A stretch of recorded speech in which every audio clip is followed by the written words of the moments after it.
Richard Trelkeld, ABC News, voiceover. Judy Kramer is 36. She is unmarried. She is 5 months pregnant by artificial insemination. Ms. Kramer, in my whole life, there have been about 20 minutes when I thought I didn't want to have a baby. And all the rest of the time, I knew that I wanted to have a child. Trelkeld, voiceover.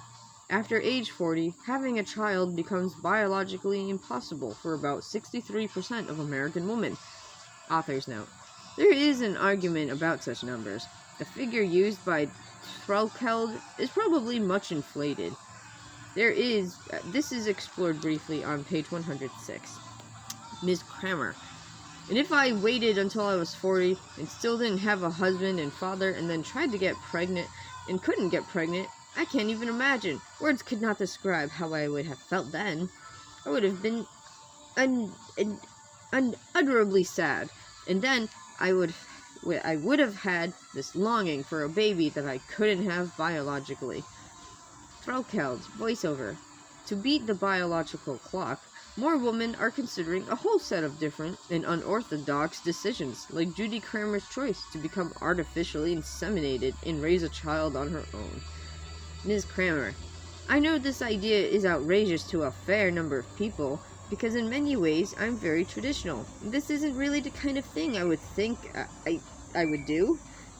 It's hard, and it's different, and it's unusual, and I thought and agonized and obsessed and mulled over all of that. I occasionally worry that this child will get to a certain age, 10, 12, 14, and will turn to me and say, I can't believe you did this horrible thing. I hate you for doing it. You've made this decision. I don't have a father. You don't even know who my father is. You know, what were you thinking of when you did this? Earlier efforts in this book tended to relate to cosmic issues. In the previous 2 chapters, we talked of nations, alliances, and the geoculture, and what may happen in those realms. Some of the most grievous consequences of those situations may be a long time coming. In the geopolitical case, we are talking about the possibility of a fairly long, gradual, although potent situation, the decline of the West. Plain, ordinary people alive today may be affected harmfully, but as mentioned, they may be affected in ways that will never even sense. What? They may be affected in ways they will never even sense. Okay. The economic effects of the birth dearth, as laid out earlier, have a shorter time fuse. As mentioned in Chapter 5, free economies can adjust to disruption.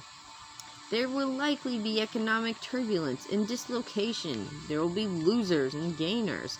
But on balance, people in the Western world may well be able to make out all right economically over the long run, although probably less well than they might have, because the bumps in the road may be much sharper than they would have been otherwise.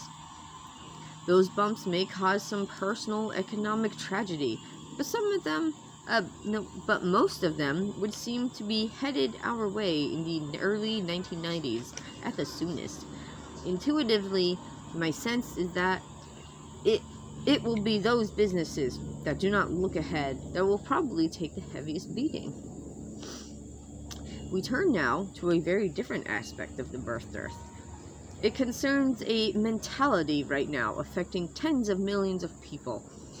They are young, old, and middle-aged, and babies too. As indicated in the excerpts from the ABC program at the head of this chapter, people are already being affected in a most personal way by the causes and effects of the birth dearth.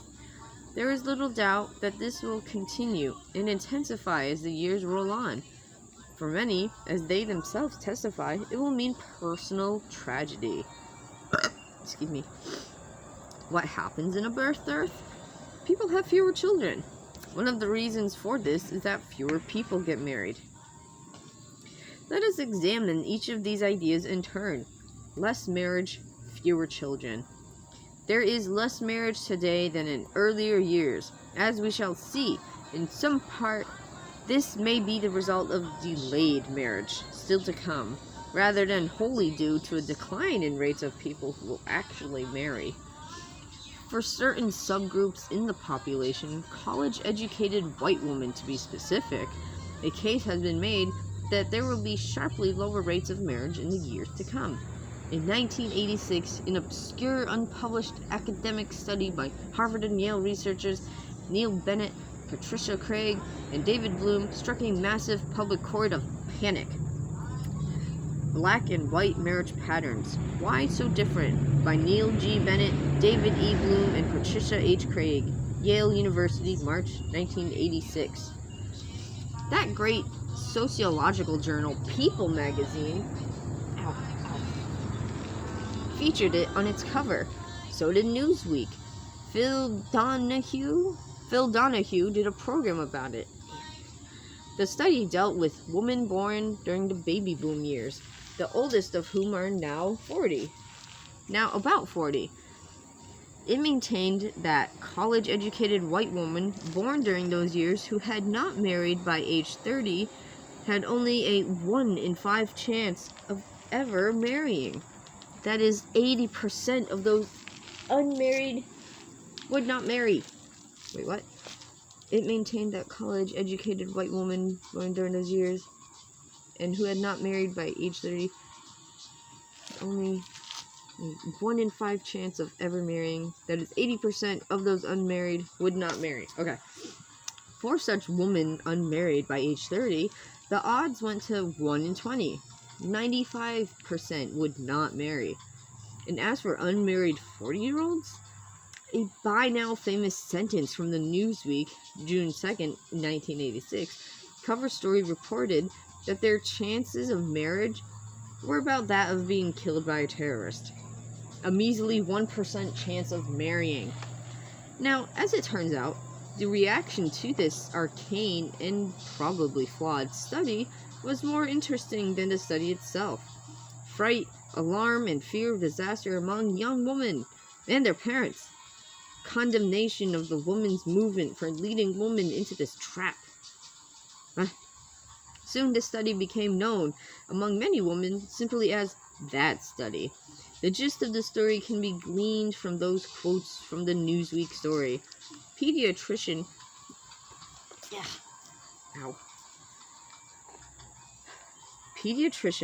Catherine Casey of Arlington, Virginia, age 38, said, "I never doubted that I would marry, but I wasn't ready at 22. I was more interested in going to school. Now my time clock is striking midnight." That's a tough realization, that you may have waited too long. And fashion consultant Susan Cohen of New York said, "I had a long run of being 22. I think I was 22 until I was 38. It does get lonely after a while. Now I would like to meet somebody." The single status of these women seemed dictated not primarily by choice. They wanted to marry, but more by our current circumstance. They became involved and interested in careers and were, according to the Bennett-Craig-Bloom study, unlikely ever to marry. Will all this prove to be correct? Will such a high rate of college-educated women end up as spinsters in an era devoid of spinning wheels? Obviously, it would clearly serve my interest in making the birth-dearth case to endorse the BCB study. Less marriage equals less likelihood of children, tending to verify my cause for alarm. But while there is a root of truth in the study's findings, I believe that those findings are much overstated. Still, as shall be seen, their work is by no means irrelevant to the birth-dearth case. The problem with the Bennett-Craig-Bloom projections is that they are modeled on the idea that future rates will resemble a variety of past rates. But our present is different from our past. We have gone through a major social discombobulation. Women are going to college, oh my god, and are going to work at rates never seen before. Some, not many, feel they don't want to marry. Men are facing women with different attitudes and different status. It is said that men are intimidated by marrying such educated and upwardly mobile career women. It is said that more permissive sexual attitudes have made it easier for men not to marry, or to marry much later in life. What? Easier for men.